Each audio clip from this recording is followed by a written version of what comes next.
উল্টা পুল্টা এবাৰ ৱেলকাম। পইচা ঘটিব আছে যদি এনেকুৱা এখন দা লৈ লওঁ পাইছে।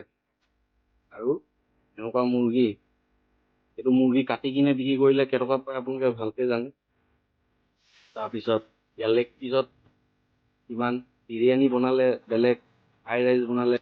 এইটো হ'ল পচলা ভাজি, এইটো জানেই, এইটো অসমীয়া মানুহৰ বহুত দামী ৰেচিপি। এইটো হ'ল এতিয়া চিকেন কাৰী বনি আছে, খোৱা নাই। এইটো জানেই আৰু ৰেষ্টুৰেণ্টত কিমান দাম হয়।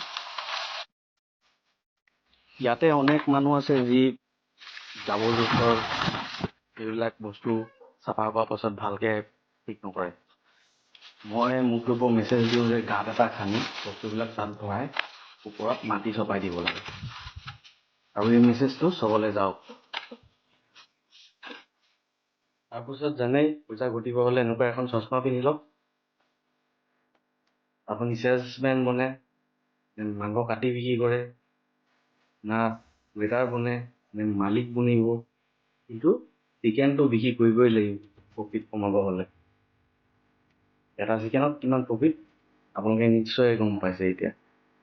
Good bye.